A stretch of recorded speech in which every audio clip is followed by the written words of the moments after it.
So let's go ahead and get started. So I'm going to turn it over to you, Glory. Yeah, thank you. I think Rita is there. I know Rita well. Rita was a board of director way back Sure now. in the early 90s. Yes, Yes. yes, and good to have her here. Uh, Good to be on board. yes, she brought great expertise on social justice issues. That Yeah. is important. Yep. Right. Yeah, I hear you faintly, but I can Oh, hear okay. you. Yes. No, you don't see me, but you can. I'll talk up louder. Okay. Thank you. And I'm excited to be with you. And this is real excitement because I worked closely with Ladana. Without her help, I could not have completed this study. I didn't mean to write a book, but I presented a research paper at Oxford, and every 4 or 5 years, scholars go there and present their research papers, and later on, some of them develop this into books. And this is how it started. And then the idea came to me that this could be developed as a book for future. If I don't do that, nobody else is going to work on this stuff. I went to Scarlett Bennett Special Library, saw Ladana, and she offered her expertise.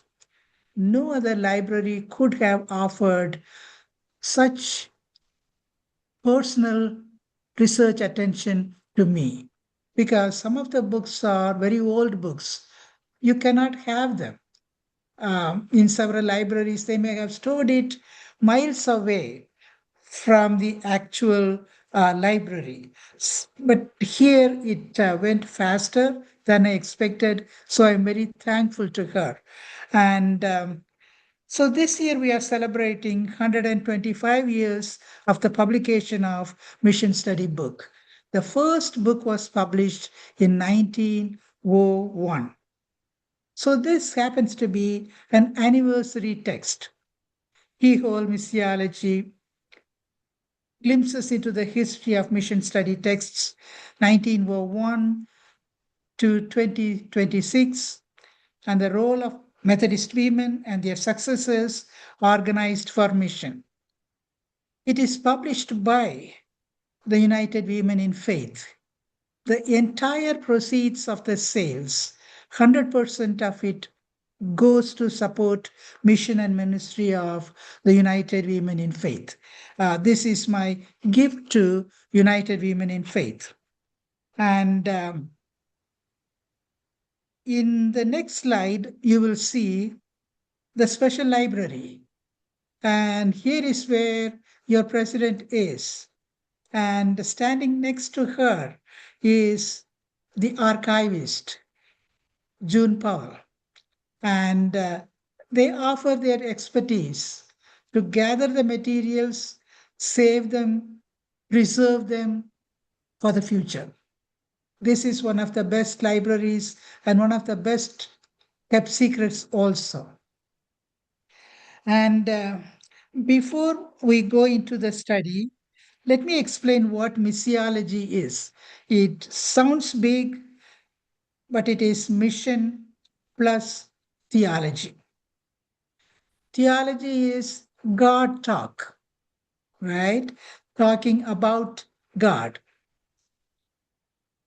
And the next slide will be uh, more clarifying on that. Yes, missiology, mission plus theology. Theology is God talk, talking about God. Mission is participating in what God is doing in this world. Mission is cooperating with God, who is already doing things in the world, be it climate justice, health and healing ministry, justice ministry, food and water ministry. God is already at work. After all, we are co workers with God, committed to creating a beautiful, transformed world. So, the title Keyhole Missiology is an invitation to you to look through the holes, as it were, keyholes, as it were, and catch glimpses, because it is a vast area. You cannot study everything within a given time, given short time. So, I invite you to take a peep into the books. That's all we could do. And this year's mission theme is experiencing Emmanuel. Emmanuel, as you know, means God with us. We sing, O come, Emmanuel, during Advent season. Emmanuel is God with us. And someone said, we are about the business of Emmanuelization of the world. This is a coinage, and but this action word communicates what mission is. That is witnessing to God with us, here and far. The witness of God. Now to the origin story of mission study books. You already know that in 1869, a group of 8 women gathered together and they founded the Foreign Mission, Women's Foreign Mission Society of the Methodist Episcopal Church. You know the story. It was a stormy night and it was very wet, and they went into this church and started this organization. We know that. And we also know that they sent out 2 missionaries, 2 single female missionaries. You know the names, right?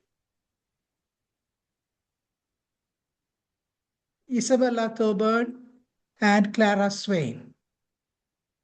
Do you know where Isabella Thoburn was born?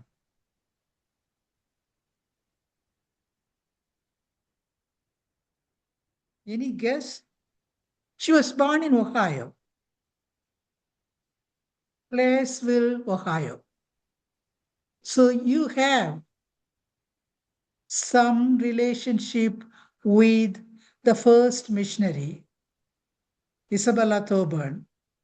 You also have some relationship with her brother. He was older. He was a missionary bishop in India. So this her brother was James Mills Thoburn. So this is the story, and you might want to trace this in the local church where they attended. That is a research project I leave with you. That will be beautiful. Now, what we don't usually emphasize in this origin story is that they started a periodical also. That periodical is called Heathen Woman's Friend. But soon they changed the name. Changed this infamous name. And they changed it into Missionary Woman's Friend. But in the first periodical itself, you might see the sentence, the women that publish the tidings are a great host. To me, it came as a very pleasant surprise. Today, we read the Bible, the sacred scripture, through the eyes of women, through the eyes of children, through the eyes of the marginalized. But in those days, the women were able to include this particular verse. I don't know how they did it. This is from Psalm 68:11. Women that publish the things are a great host. So that is an amazing, amazing story right there. And let's go into some details. The major categories of these books are foreign mission, home mission, social justice issues, and spiritual growth study. And these are lots of books. These books tell stories. They tell stories of God's mission. And we too are storytellers of God's mission in our day, in our context. And I'm going to lift up a couple of mission studies, at least the first ever mission study book written. The book's title is Via Christi, an introduction to the study of missions. It was written in 1901. The amazing thing is that book was written by the editor of the Women's Missionary Friend. It is like our response editor writing the mission study book. And she wrote the first study in 1901. Let's go to that particular slide, which shows her book. Yes, this is the book. And Scarlett Bennett Library has this. Louis Manning Hodgkins wrote this first book. Amazing book. And it is worth reading that. And this is what we are celebrating today, 1901 to 2026. If you look at the publishers, it was published by the Macmillan Company. Very famous companies published these books. Let's go to the next study book. At least we should be familiar with some of these books. This is Helen Barrett Montgomery, a very famous mission strategist from the Baptist Church. She even translated the New Testament.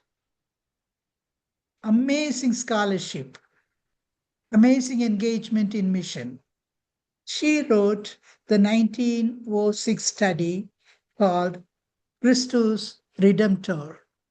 This is an outline study of the island world of Pacific, and she included Malaysia, Singapore, New Zealand, New Guinea, and all the Pacific islands. She visited many of these places on behalf of the Women's Society, her Women's Society, and on behalf of the ecumenical women also.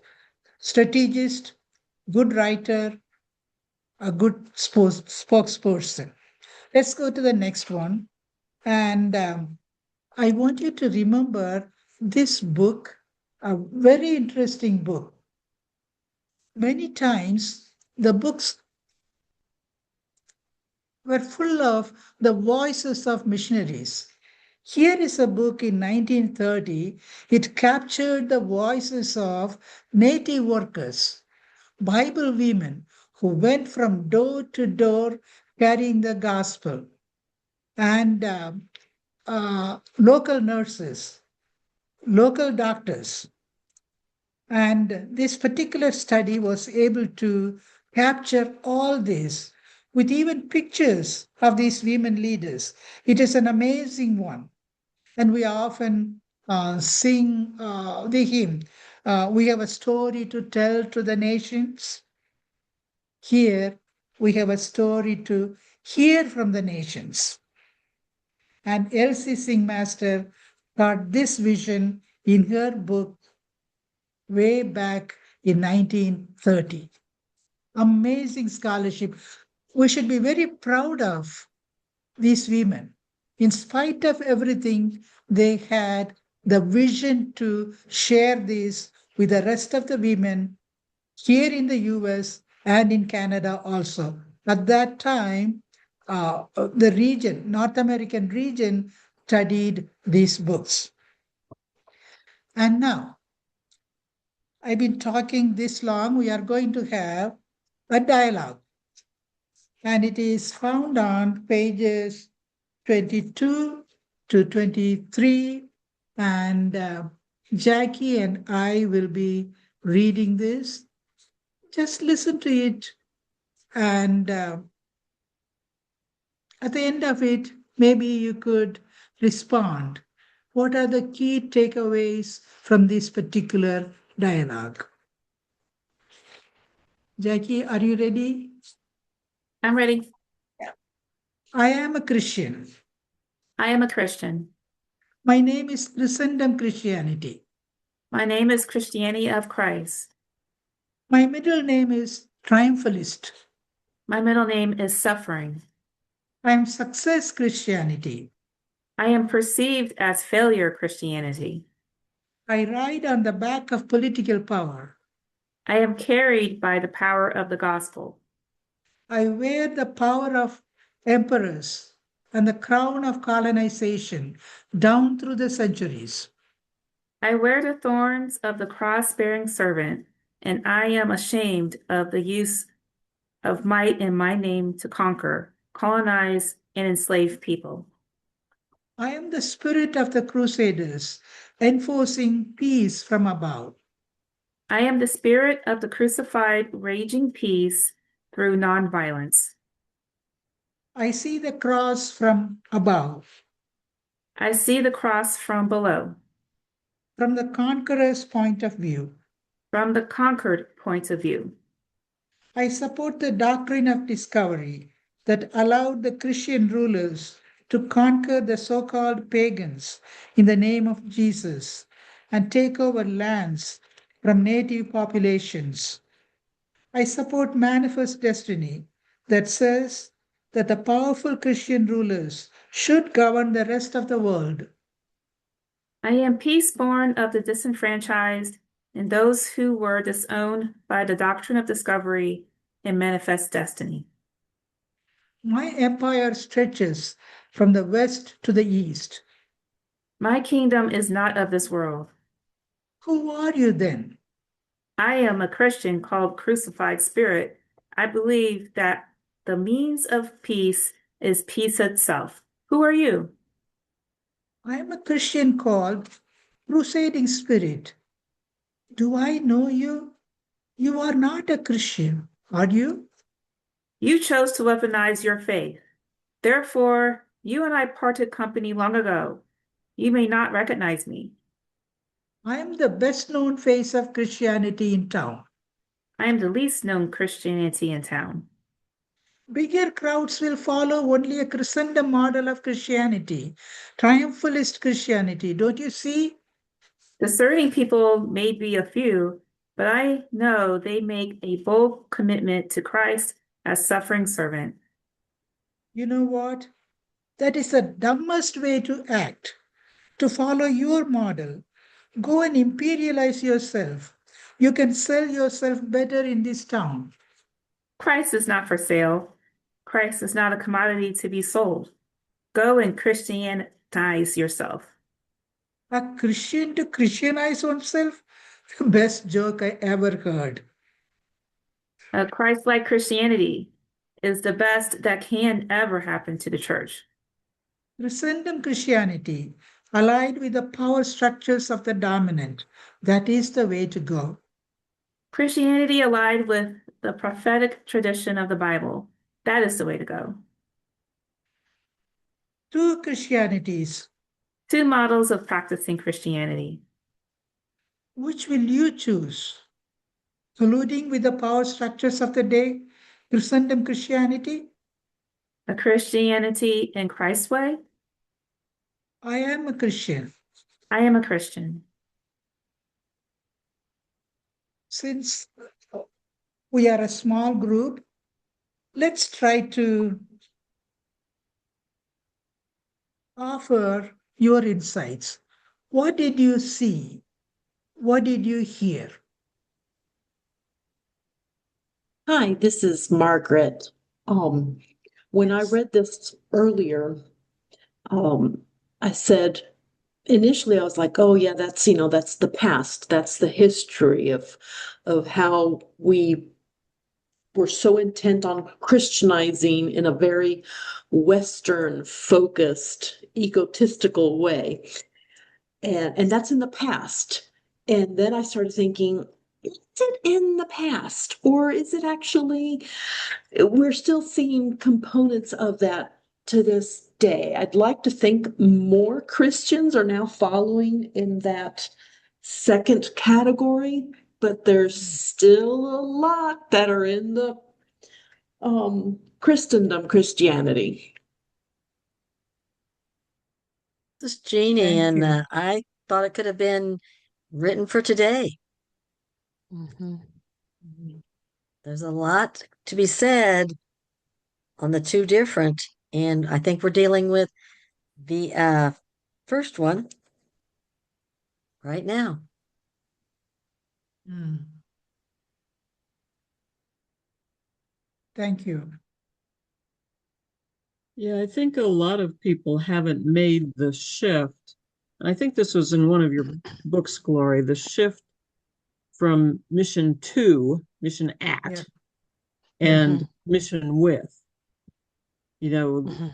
That's been a shift in thinking. And Mm. like Jeannie and Margaret both said, there's some people who haven't made that shift. It is true. Mutuality in mission is harder to practice. It is harder. Yeah. You definitely know when you're either doing a local mission or on a mission trip, you definitely, I mean, you know the people who get it and the people who don't. And I think I'm still working on getting it, making sure I don't impose what I think should be done versus what's really needed by the people that you're there serving with, not serving, serving to, but you definitely know the people who get it and the people who don't. The people who are there more to just, do, what they want to do versus what's Mm. actually needed. Mm. But it's hopefully they keep coming and then have that realization. Because I think I was more of the I didn't get it when I first started doing some mission. I didn't get it.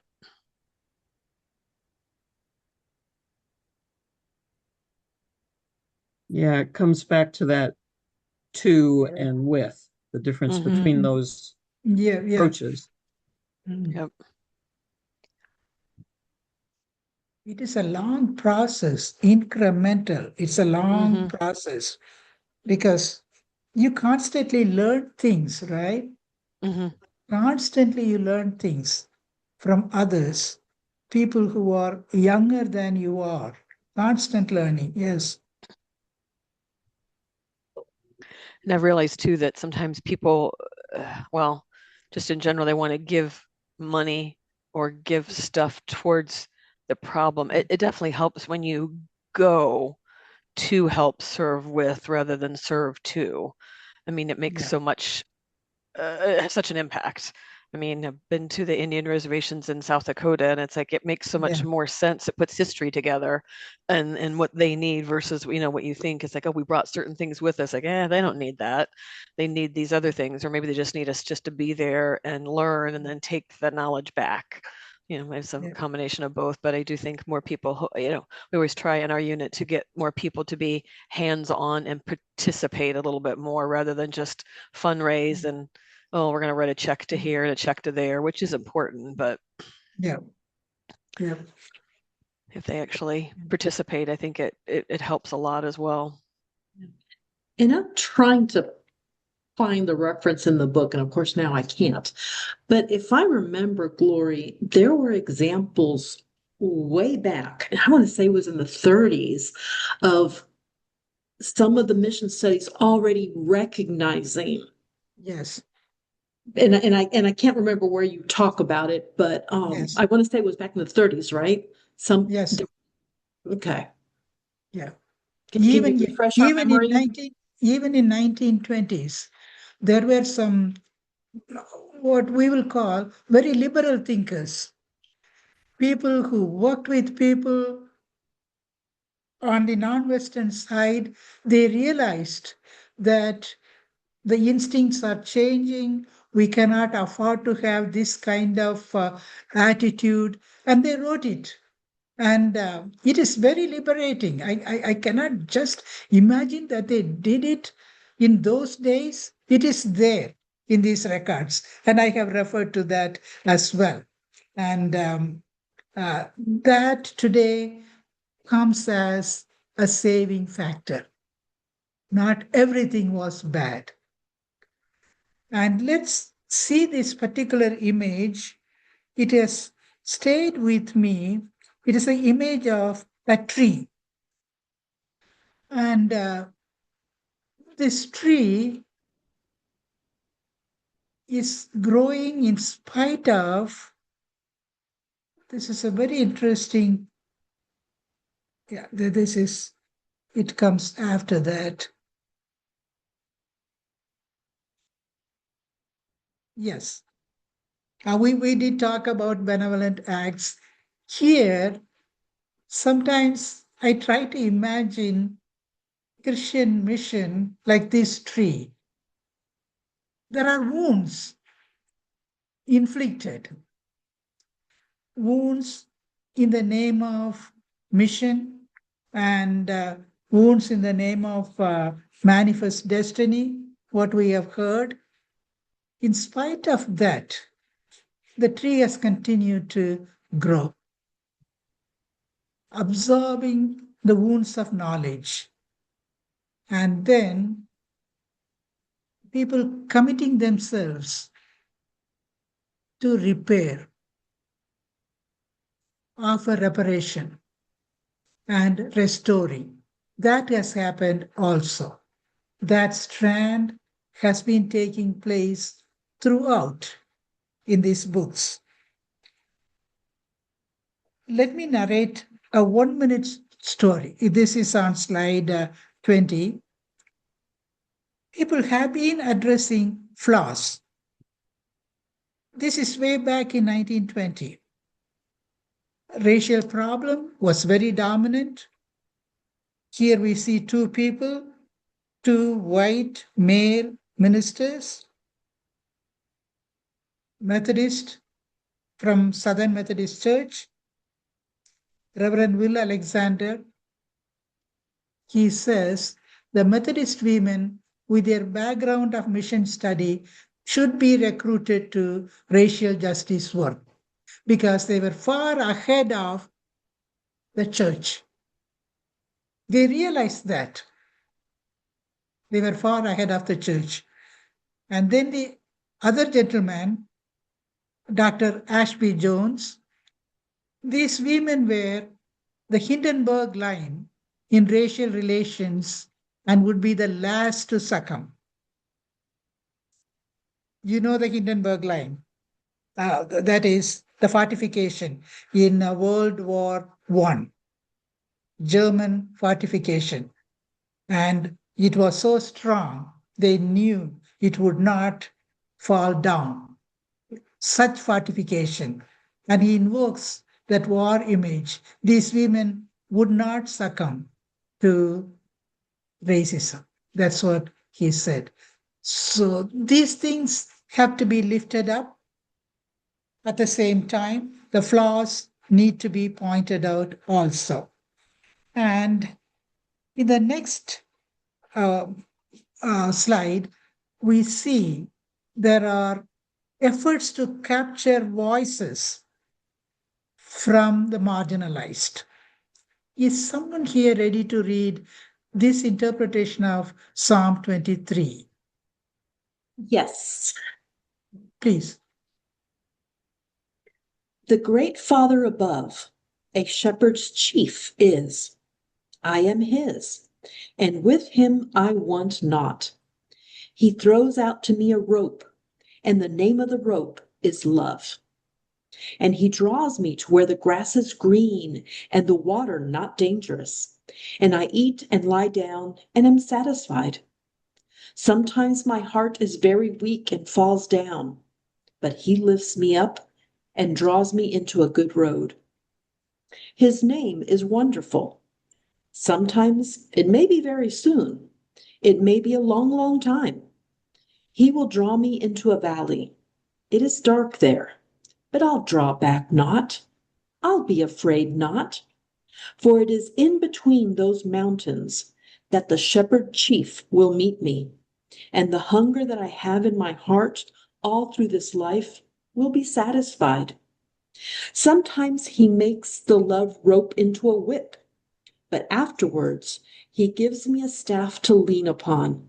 He spreads a table before me with all kinds of foods. He puts his hand upon my head, and all the tired is gone. My cup he fills until it runs over. What I tell you is true. I lie not. These roads that are away ahead will stay with me through this life and after. And afterwards, I will go to live in the big teepee and sit down with the shepherd chief forever.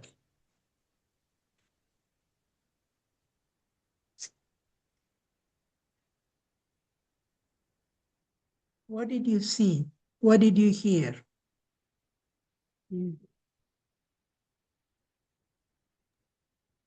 I love the incorporation of, I mean, it was meaningful to the Native Americans. It's a, instead of this fancy language that was not relatable to them, they made it to where it was relatable.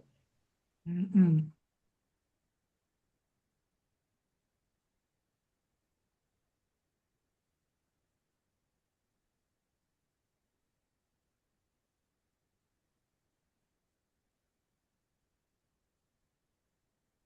These voices were included in the text written by leaders coming from the dominant culture. But it soon changed. It soon changed, and Native American voices themselves were heard. I don't know how many of you know Reverend Tom White Wolf Fawcett. Some of you may have, okay. He's a Native American and he lives in Upper New York. He used to be the General Secretary of Church and Society, the Board of Church and Society. And he wrote this book.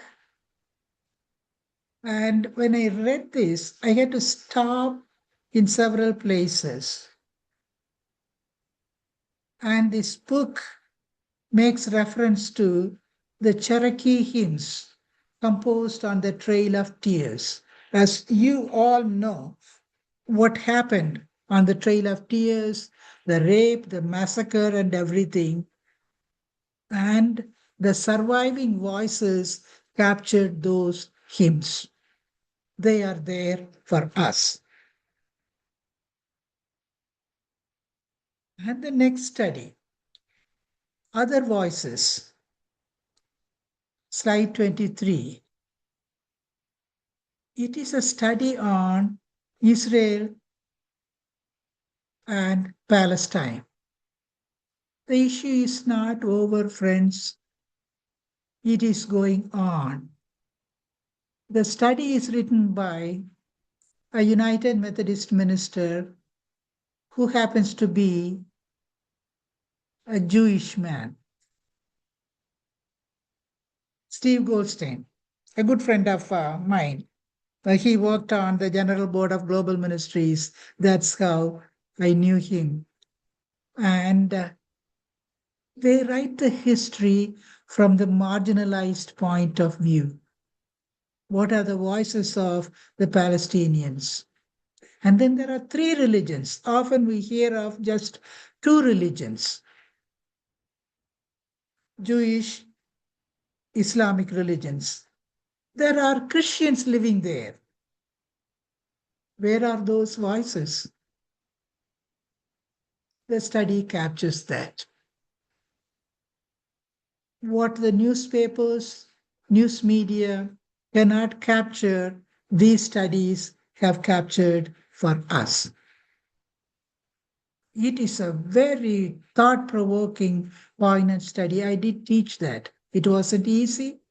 Uh, in the class, there were some oppositions, but still we studied. We studied and studied. The problem still continues. The next one, a major social justice issue. Slide 25. Yes, this is right. This is a spiritual growth study on social justice, immigration. This is written by a United Methodist minister, Joan Maruskin. A very bold statement she makes. In her words, the Bible is the ultimate immigration handbook. The Bible was written by, for, and about immigrants, refugees, and asylum seekers.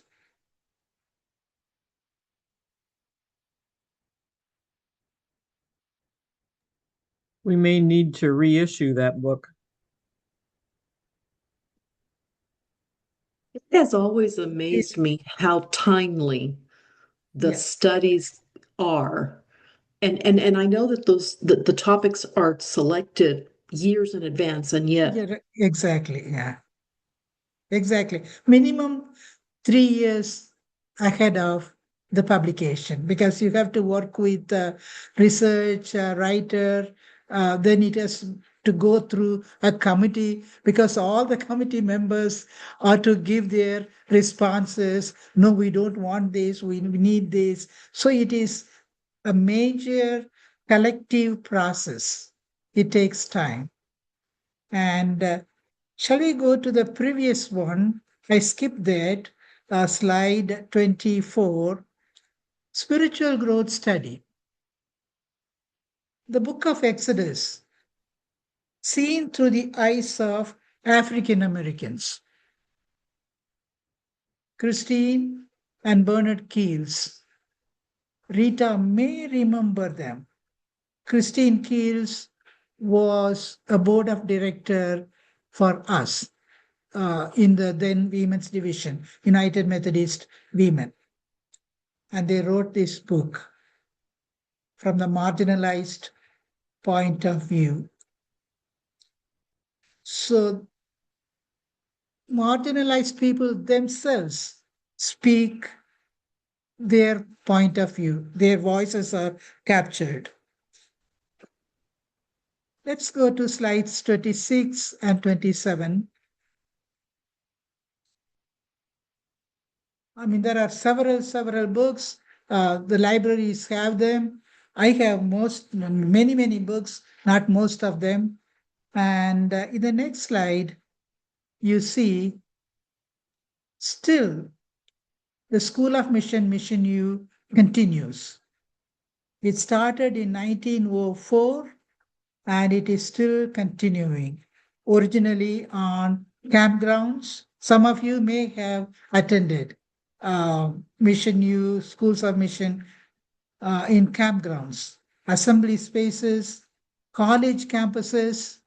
Then some colleges did not want to have us because we demanded so much, so they didn't want to have us. And finally, in hotels, now in Zooms also. And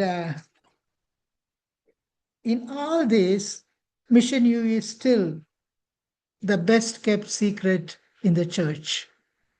So much energy goes into this writing and conducting the study, and still it is not well attended by people.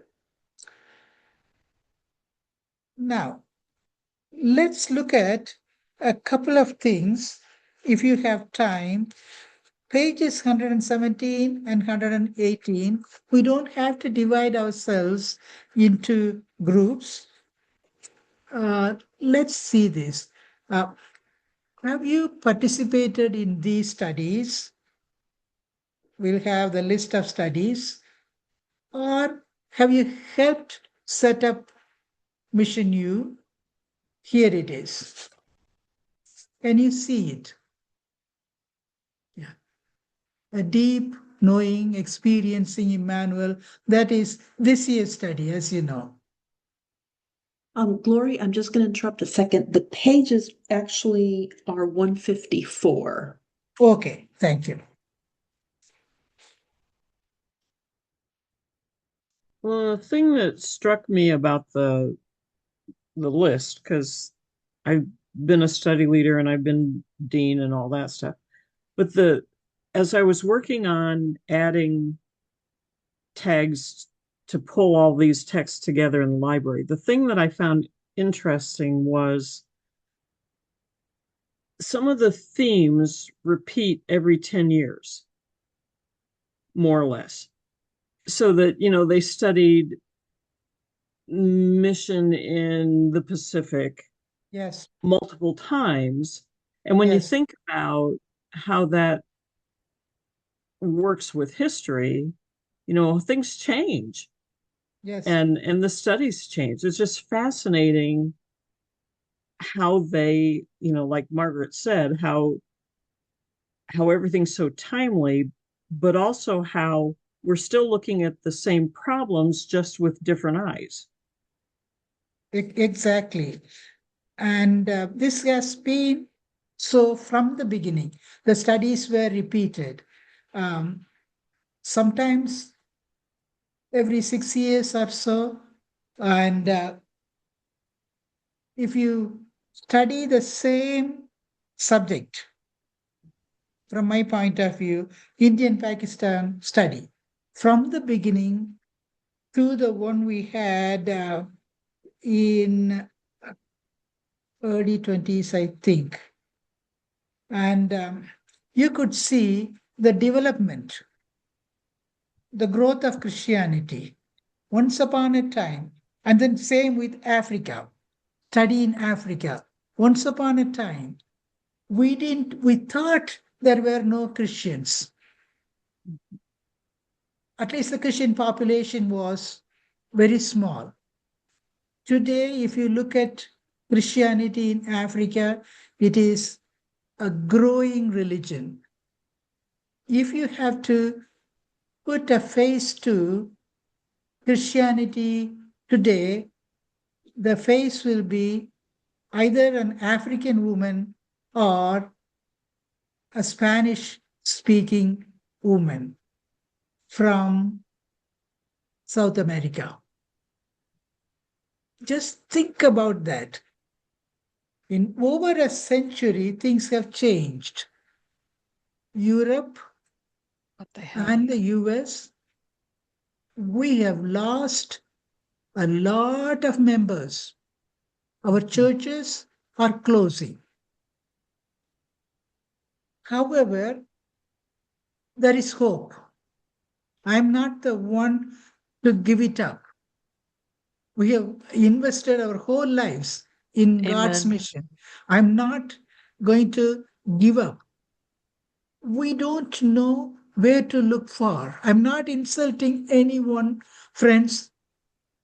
There are immigrants, refugees, asylum seekers among us who are Christians. Already they are Christians in their land. I think I can share it in this group. My husband and I are working with a group of Christians from Nepal.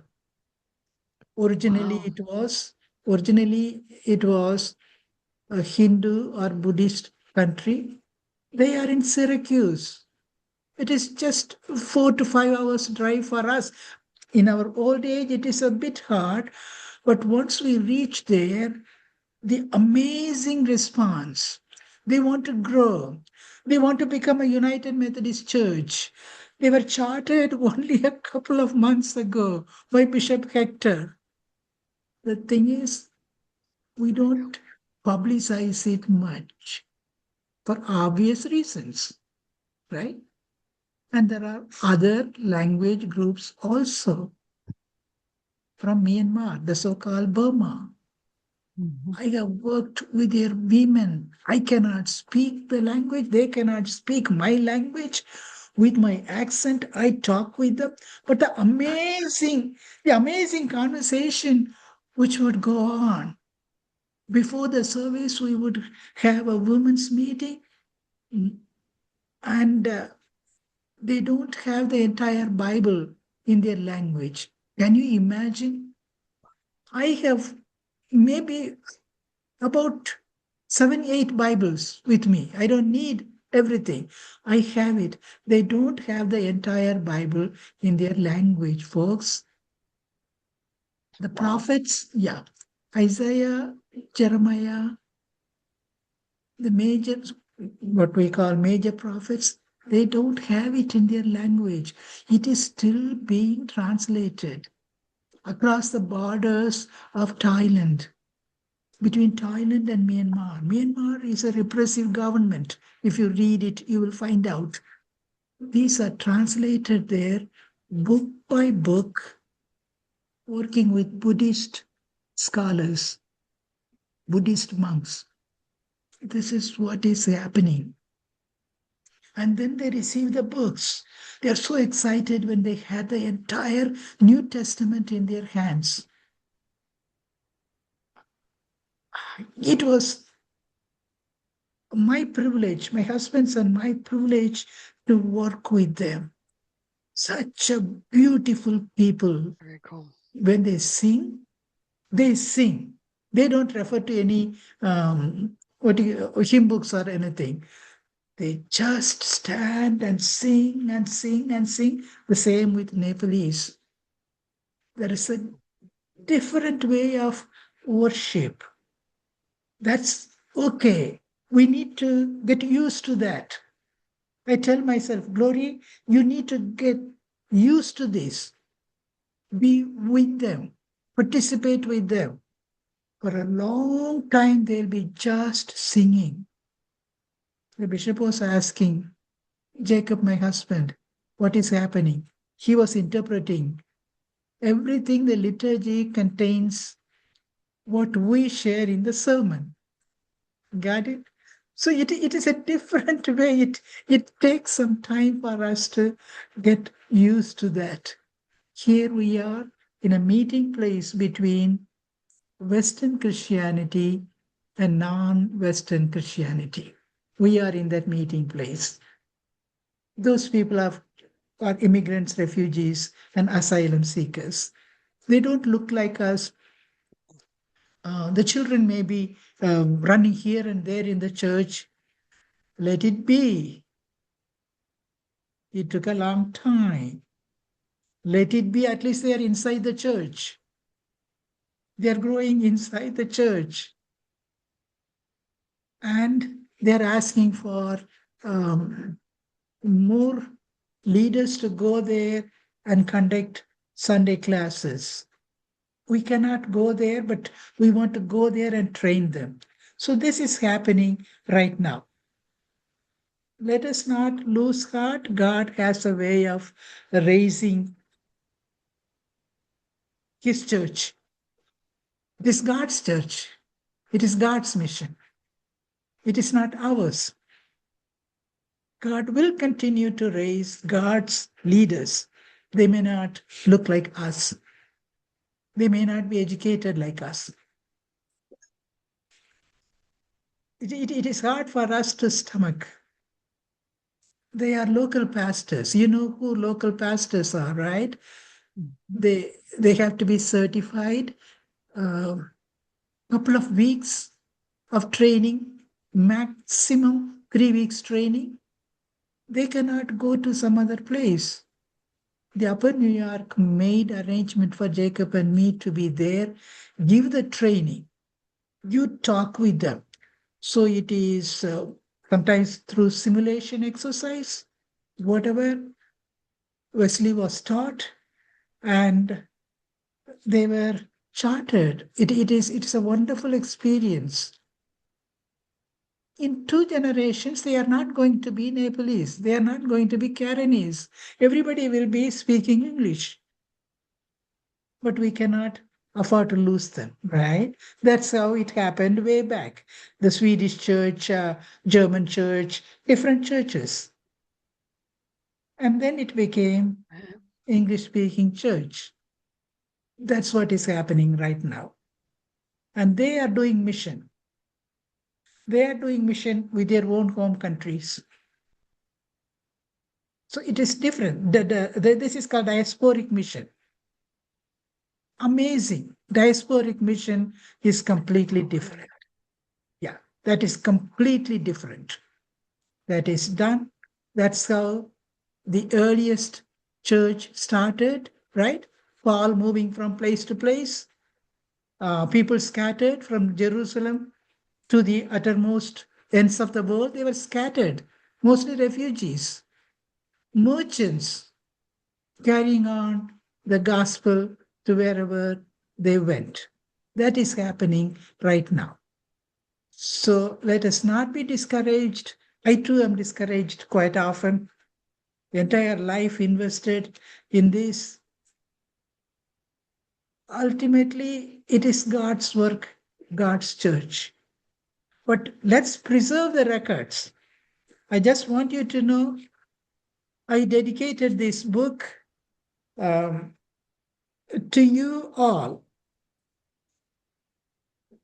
In the beginning, I say I dedicate this 125th anniversary study text to the countless women volunteers who contributed their energy and resources to what is affectionately called the University Without Walls, otherwise known as Schools of Christian Mission, and their successors in the United Methodist Church. Because I have seen you folks, your friends, recruiting their families. They would bring their sons and daughters to carry the suitcases of those who come. This is how the schools of mission were conducted. This is how I have seen that. And that needs to be recorded. And this needs to be passed on. We cannot let it go. So I want one of you to write the 150th anniversary text. It is very important. It is very important. Wherever I go, I share this news. So 2 more minutes. Do you have anything to share? Well, one of the things I need to check with you to see if you've got a reference to it. Somewhere I read that one of the first, if not the first, conference-wide School of Christian Mission was held in Indiana.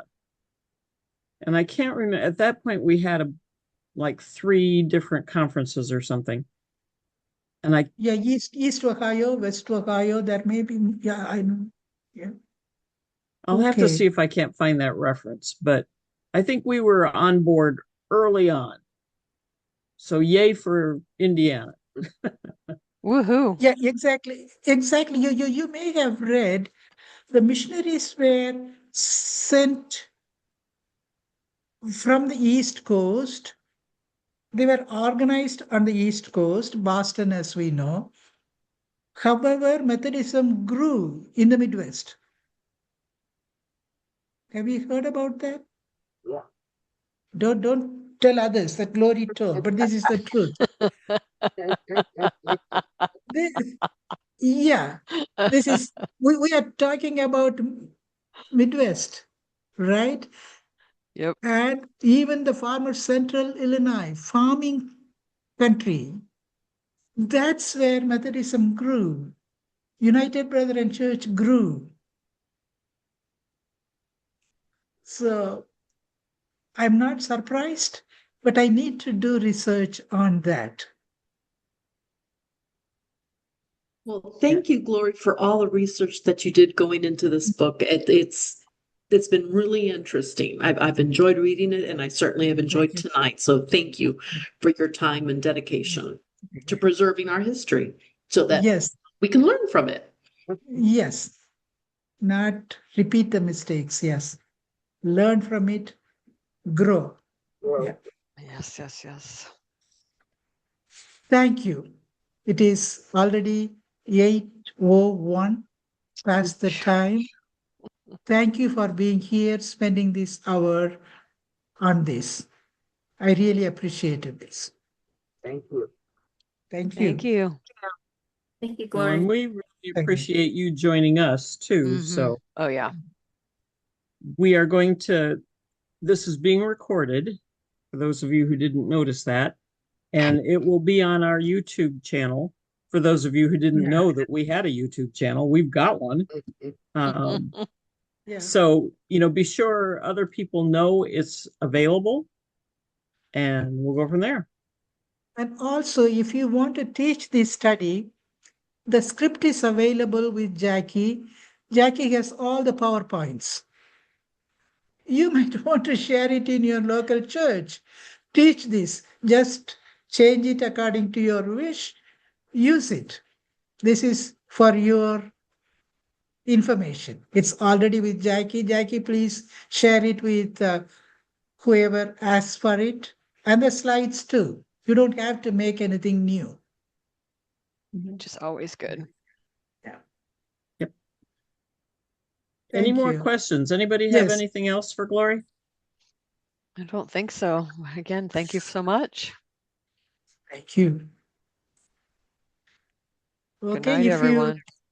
okay, if you stay for one more minute, I could light a candle because we are celebrating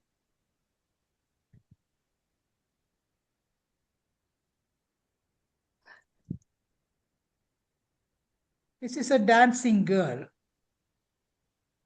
So this is our celebration. 125 years of celebration.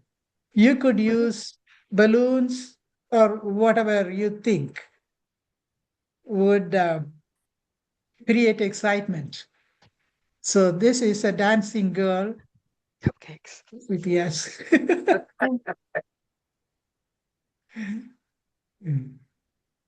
But Thank you, folks.